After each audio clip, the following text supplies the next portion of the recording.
ಬೆಂಗಳೂರಿನ ಕಾಲ್ತುಳಿತ ಘಟನೆ ಖಂಡಿಸಿ ಬಿಜೆಪಿ ಪ್ರತಿಭಟನೆ.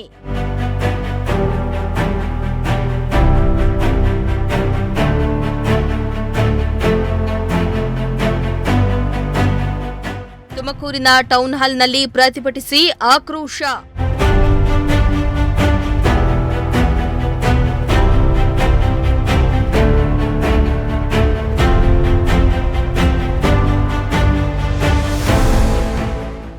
ಗೃಹ ಸಚಿವ ಪರಮೇಶ್ವರ್ ಭಾವಚಿತ್ರಕ್ಕೆ ಬೆಂಕಿ ಹಚ್ಚಿ ಧಿಕ್ಕಾರ.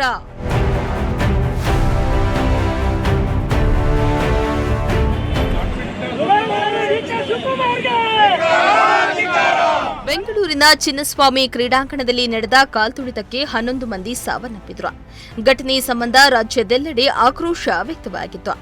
ಇದರ ಬೆನ್ನಲ್ಲೇ ಈ ದುರಂತವನ್ನ ಖಂಡಿಸಿ ತುಮಕೂರಿನಲ್ಲಿ ಬಿಜೆಪಿ ವತಿಯಿಂದ ಪ್ರತಿಭಟನೆ ನಡೆಸಿ ಅಮಾಯಕರ ಬಲಿಯನ್ನ ಪಡೆದು ಪ್ರಾಮಾಣಿಕರನ್ನ ಅಮಾನತು ಮಾಡಿದ ನಾಚಿಕೆಗೇಡು ಸರ್ಕಾರ ಅಂತ ಸರ್ಕಾರದ ವಿರುದ್ಧ ಧಿಕ್ಕಾರ ಕೂಗಿ ಆಕ್ರೋಶವನ್ನ ವ್ಯಕ್ತಪಡಿಸಿದ್ರು.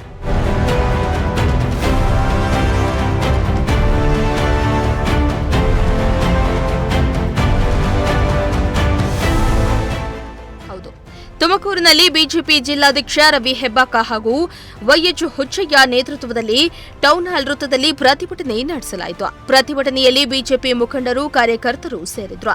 ಈ ವೇಳೆ ಸಿಎಂ ಸಿದ್ದರಾಮಯ್ಯ, ಡಿಸಿಎಂ ಡಿಕೆ ಶಿವಕುಮಾರ್ ಹಾಗೂ ಗೃಹ ಸಚಿವರ ವಿರುದ್ಧ ಧಿಕ್ಕಾರ ಕೂಗಿ ಪ್ರತಿಭಟನೆ ನಡೆಸಿದ್ರು.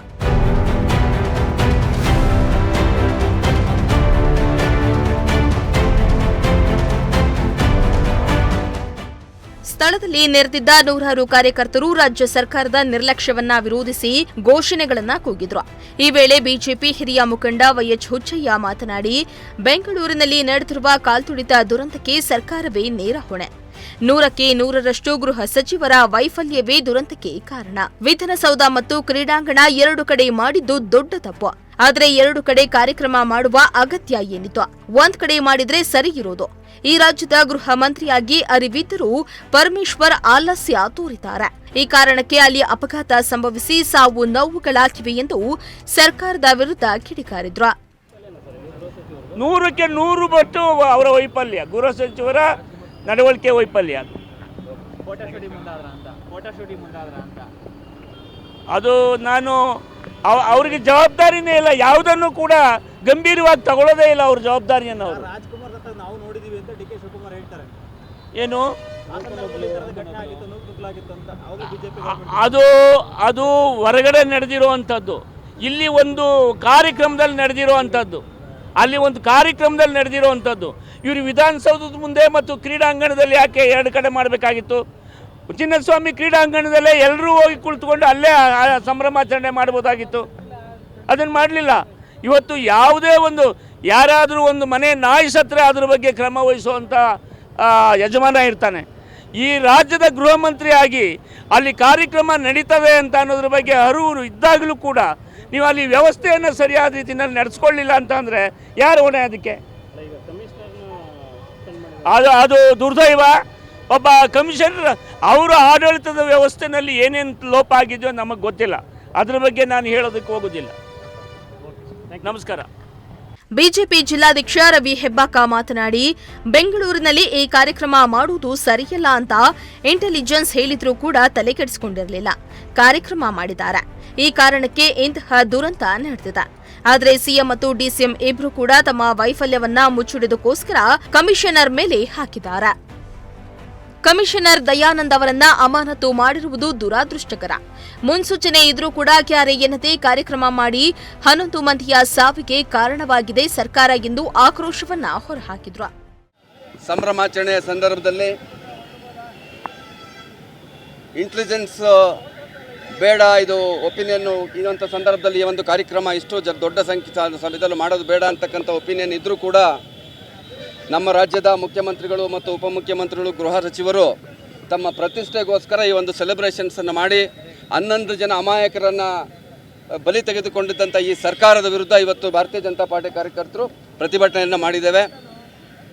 ಇವರು ಮಾಡಿದ ತಪ್ಪಿಗೋಸ್ಕರ, ಈ ತಪ್ಪನ್ನು ಮುಚ್ಚಿಕೊಳ್ಳೋದಕ್ಕೋಸ್ಕರ ಮುಖ್ಯಮಂತ್ರಿಗಳು ಮತ್ತು ಉಪಮುಖ್ಯಮಂತ್ರಿಗಳು ಬೆಂಗಳೂರು ನಗರ ಪೊಲೀಸ್ ಕಮಿಷನರನ್ನು ಮತ್ತು ಕೆಲವು ಪೊಲೀಸ್ ಅಧಿಕಾರಿಗಳನ್ನು ಸಸ್ಪೆಂಡ್ ಮಾಡಿರ್ತಕ್ಕಂಥದ್ದು ದುರದೃಷ್ಟಕರ. ಇವರು ಇಂಟೆಲಿಜೆನ್ಸ್ ಇವರ ಇಲಾಖೆಯಲ್ಲಿದ್ದರೂ ಕೂಡ ನೇರವಾದ ಹೊಣೆ ಮುಖ್ಯಮಂತ್ರಿಗಳಾಗುತ್ತೆ. ಮುಖ್ಯಮಂತ್ರಿಗಳು ಮತ್ತು ಉಪಮುಖ್ಯಮಂತ್ರಿಗಳು ಗೃಹ ಸಚಿವರು ರಾಜೀನಾಮೆ ಕೊಡಬೇಕು. ಅವರು ಈ ಒಂದು ತಪ್ಪಿನ ಹೊಣೆಯನ್ನು ಹೊರಬೇಕು. ಸರ್ಕಾರ ಅವ್ರ ವಿರುದ್ಧವಾದ ತನಿಖೆಯನ್ನು ಮಾಡಬೇಕು ಅಂತಕ್ಕಂಥ ಒತ್ತಾಯವನ್ನು ಭಾರತೀಯ ಜನತಾ ಪಾರ್ಟಿ ಮಾಡುತ್ತೆ. ಪ್ರತಿಭಟನೆಯನ್ನು ಮಾಡಿ ಮುಖ್ಯಮಂತ್ರಿಗಳು, ಉಪಮುಖ್ಯಮಂತ್ರಿಗಳು ಮತ್ತು ಗೃಹ ಸಚಿವರ ಪ್ರತಿಕೃತಿಗಳನ್ನು ದಹನ ಮಾಡಿದ್ದೇವೆ. ಇವತ್ತು ಭಾರತೀಯ ಜನತಾ ಪಾರ್ಟಿ ಇಡೀ ರಾಜ್ಯದಲ್ಲಿ ಈ ಒಂದು ಪ್ರತಿಭಟನೆಯನ್ನು ಮಾಡ್ತಾ ಇದೆ. ಅಲ್ಲ, ಇವರಿಗೆ ಇಂಟೆಲಿಜೆನ್ಸ್ ಇತ್ತಲ್ವ ಎಷ್ಟು ಜನ ಬರ್ತಾರೆ ಅಂತ. ಇಂಟೆಲಿಜೆನ್ಸ್ ಇರಬೇಕಾದ್ರೆ ಅದಕ್ಕೆ ತಕ್ಕನ ಅರೇಂಜ್ಮೆಂಟ್ಸನ್ನು ಕೂಡ ಮಾಡ್ಕೋಬೇಕಾಗಿತ್ತು. ಬಾಗಿಲು ಹಾಕಿ ವಿಧಾನಸೌಧ ಮುಂದೆ ಕಾರ್ಯಕ್ರಮ ಮಾಡುವಂಥ ಅವಶ್ಯಕತೆ ಏನಿತ್ತು? ಸ್ಟೇಡಿಯಂ ಬಂದ್ ಮಾಡಿ ವಿಧಾನಸೌಧದಲ್ಲಿ ಕಾರ್ಯಕ್ರಮ ಮಾಡ್ತಿದ್ರು. ಸ್ಟೇಡಿಯಂ ಓಪನ್ ಇದ್ದಿದ್ರೆ, ಅದು ಫ್ರೀ ಇದ್ದಾಗ ಸ್ಟೇಡಿಯಂ ಓಪನ್ ಇಡ್ಬೋದಿತ್ತು ಅಂತ ಅಭಿಪ್ರಾಯ. ಸ್ಟೇಡಿಯಂ ಓಪನ್ ಇದ್ದಿದ್ರೆ ಜನ ಎಲ್ಲೆಲ್ಲೋ ಕೂತಿರೋರು ಯಾವುದೇ ಗಲಾಟೆ ಆಗ್ತಿಲ್ಲ. ಅದು ಇವ್ರ ಕಾರ್ಯಕ್ರಮಕ್ಕೆ ಜನ ಬರ್ತಾರೋ ಅಂತಕ್ಕಂಥ ಅನುಮಾನಕ್ಕೋಸ್ಕರ ಅಲ್ಲಿ ಕ್ಲೋಸ್ ಮಾಡಿ ಜನ ಇಲ್ಲ ಟೆನ್ಷನ್ ತಗೊಂಡಿದ್ರು ಅಂತ ಕಾಣುತ್ತೆ. ಸೊ ಇದು ಅತ್ಯಂತ ದುರದೃಷ್ಟಕರವಾದ ಒಂದು ಸಂಗತಿ. ಇದನ್ನು ಭಾರತೀಯ ಜನತಾ ಪಾರ್ಟಿ ಅತ್ಯಂತ ಉಗ್ರವಾಗಿ ಖಂಡಿಸುತ್ತೆ. Thank you. ಅವಶ್ಯಕತೆ ಏನಿತ್ತು ಅಂತ ನೆನ್ನೆ ಮಾಡೋಂಥ ಅವಶ್ಯಕತೆ ಏನಿತ್ತು? ಮೊನ್ನೆ ಅವತ್ತೇ ನಾವು ಗೆದ್ದಂಥ ಸಂದರ್ಭದಲ್ಲಿ ಇಡೀ ರಾತ್ರಿ ಅವತ್ತು ಸೆಲೆಬ್ರೇಷನ್ಸು ಬೆಂಗಳೂರಲ್ಲಿ ಆಗಿದೆ. ಪೊಲೀಸರೆಲ್ಲ ಅವತ್ತು ಎಲ್ಲ ರಕ್ಷಣೆಯನ್ನು ಕೊಟ್ಟು ಬೆಳಗ್ಗೆ 6 ಗಂಟೆ 7 ಗಂಟೆಗೆ ಮನೆಗೆ ಹೋಗಿದ್ದಾರೆ. ತಿರ್ಗಾ ನಾಳೆ ಬೆಳಗ್ಗೆ ಬಂದು ಇಷ್ಟೊಂದು ಜನಗಳ ರಕ್ಷಣೆ ಕೊಡಬೇಕು ಅಂದರೆ ಪೊಲೀಸ್ ಅವ್ರಿಗೂ ಬೇಕಲ್ಲ. ಅವರು 2 ದಿನ 3 ದಿನ ನಿದ್ದೆಗೆಟ್ಟು ಕೆಲಸ ಮಾಡೋಕ್ಕಾಗಿಲ್ಲ. ಆದರೂ ನಾವು ವಿಧಾನಸೌಧ ಮುಂದೆ ಕಾರ್ಯಕ್ರಮ ಮಾಡೋಕ್ಕೋಸ್ಕರ ಸ್ಟೇಡಿಯಂ ಬಾಗಿಲು ಕ್ಲೋಸ್ ಮಾಡಿದ್ರು ಅಂತಕ್ಕಂಥದ್ದು. ಸ್ಟೇಡಿಯಂ ಬಾರು ಒಂದೇ ಸಲ ಓಪನ್ ಮಾಡಿದ್ರು. ಅಲ್ಲಿ ಕಾರ್ಯಕ್ರಮಕ್ಕೆ ಜನ ಬರಲ್ಲ ಅಂತ ಇರ್ಬೋದೇನೋ ಅವರು. ಸೊ ಆ ಕಾರಣಕ್ಕೆ ಇವರ ಹೊಣೆ ಇವತ್ತು ಮುಖ್ಯಮಂತ್ರಿ, ಉಪಮುಖ್ಯಮಂತ್ರಿಗಳದ್ದು ಮತ್ತು ನಮ್ಮ ಗೃಹ ಸಚಿವರದು. ಅವರು ಈ ಕೂಡಲೇ ರಾಜೀನಾಮೆ ಕೊಟ್ಟು ತನಿಖೆಯನ್ನು ಎದುರಿಸಬೇಕಾಗುತ್ತೆ. ಅದನ್ನು ಜನಗಳೇ ಹೇಳ್ತಿದ್ದಾರೆ ಇವಾಗ, ಯಾವ ರೀತಿ ಅವ್ರದ್ದು ಕಣ್ಣೀರು ಯಾವುದಕ್ಕೆ ಸಂಬಂಧಪಟ್ಟಿದ್ದು ಅಂತ. ಅದನ್ನು ಏನು ವಿಶೇಷವಾಗಿ ಹೇಳಬೇಕಾಗಿಲ್ಲ. ಅವ್ರನ್ನ ಯಾರು ಯಾವುದೇ ರೀತಿ ನಂಬೋ ಸ್ಥಿತಿಲಿ ನಮ್ಮ ತುಮಕೂರು ಜಿಲ್ಲೆ ಜನ ಅಂತೂ ಇಲ್ಲ. ಎಲ್ಲ ಯುದ್ಧದಲ್ಲೂ ತುಮಕೂರು ಜಿಲ್ಲೆಗೆ ಅನ್ಯಾಯವನ್ನು ಮಾಡ್ಕೊಂಡು ಬರ್ತಿದ್ದಾರೆ. ಆಮೇಲೆ ಇಡೀ ರಾಜ್ಯಕ್ಕೆ ಮಾಡ್ತಿರ್ತಕ್ಕಂಥ ಅವರ ಕಣ್ಣೀರನ್ನು ನಂಬುವಂಥ ಮೂರ್ಖರು ನಾವು ಯಾರೂ ಇಲ್ಲ. Thank you. ಇನ್ನು ಪ್ರತಿಭಟನೆಯಲ್ಲಿ ನೇರವಾಗಿ ಗೃಹ ಸಚಿವ ಪರಮೇಶ್ವರ್ ವಿರುದ್ಧ ಧಿಕ್ಕಾರಗಳನ್ನ ಕೂಗಿದ್ರು.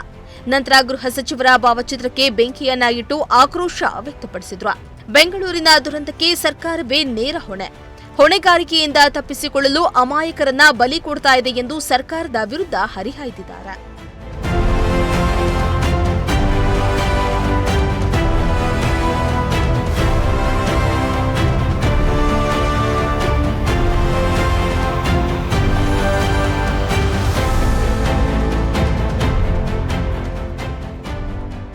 ಕ್ಯಾಮರಾ ಪರ್ಸನ್ ರಾಕೇಶ್ ಜೊತೆ ದೀಪಕ್ ಕೆಂಕೆರೆ, ಪ್ರಜಾಶಕ್ತಿ ಟಿವಿ, ತುಮಕೂರು.